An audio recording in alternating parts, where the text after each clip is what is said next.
In honor of the season that couldn't be here, we have a story to tell.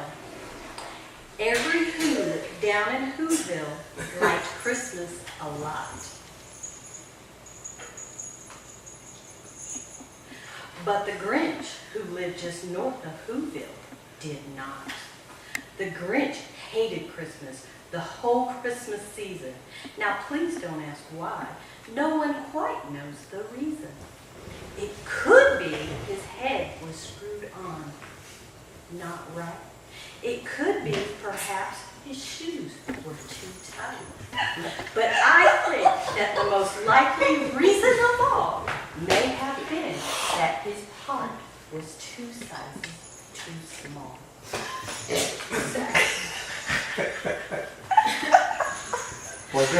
But whatever the reason, his heart or his shoes, he stood there on Christmas Eve, hating the Whos, staring down from his cave with a sour, Grinchy frown at the warm lighted windows below in their town.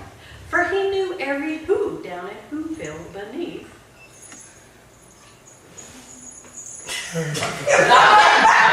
Was busy now hanging a mistletoe wreath. And they're hanging their stockings, he snarled with a sneer. Tomorrow is Christmas, it's practically here.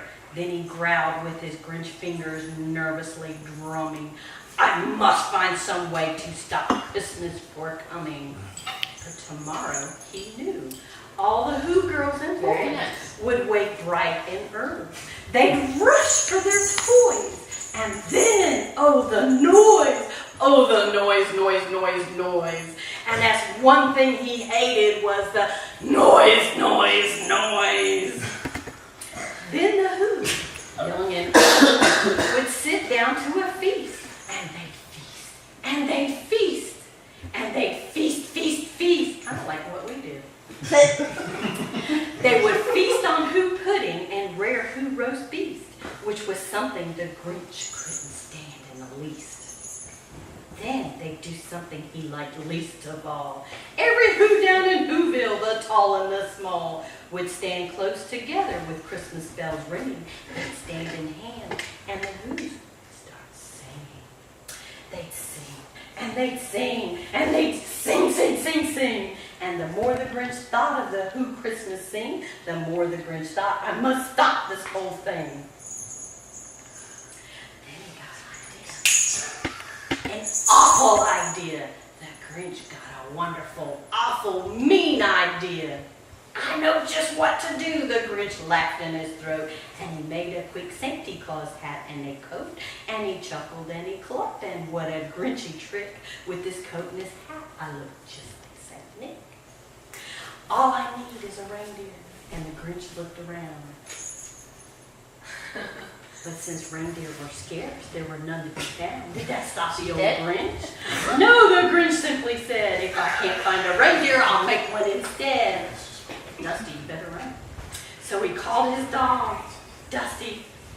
Then he took some red thread and he tied a big horn on the top of it. Then he loaded some bags and some old empty sacks on a ramshackle sleigh, and he hitched up old Max. Then Grinch said, giddy up, and the sleigh started down toward the homes where the Whos lay a snooze in their town. All the windows were dark, quiet snow filled the air. All the Whos were still dreaming sweet dreams without a care. Then he came to the first little house on the square. This is number 1, the old Grinchy Claus hissed, and he climbed to the roof, empty bags in his fist. Then he said down the chimney, rather tight pinch, but if Santa could do it, then so could the Grinch.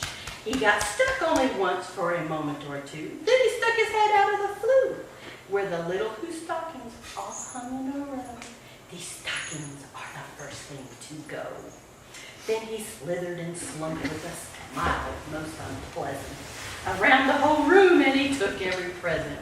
Pop guns and bicycles, roller skates, everything. He stuffed them in bags, and the Grinch very nimbly stuffed all the bags, one by one, up the chimney.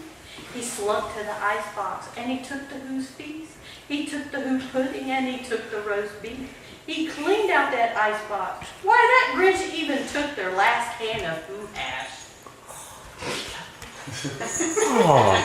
Hey, that hash is some good stuff, boys, let me tell you. Then he stuffed all the food, and now I'm ready with the Grinch. I was and the Grinch grabbed the tree and he started to shove. And you heard a small sound, like the coo of a dove. He turned around fast and saw a small Lou, little Cindy Lou, who was not moving too. The Grinch had been caught by the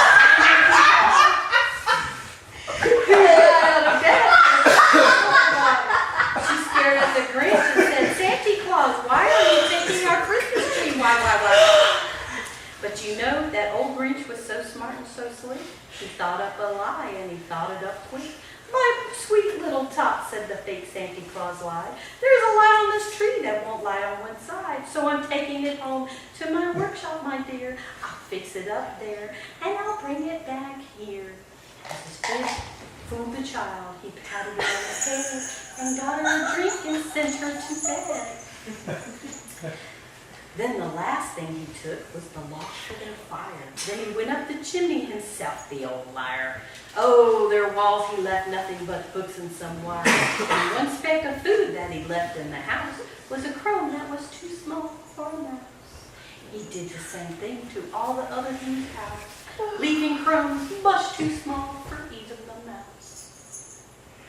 It was 1/4 dawn, all the who's still dead. All the who's still asleep. When he packed up his sled, 3,000 feet up the side of Mount Crumpet, he rode with his sleigh to the tip-top tumpet.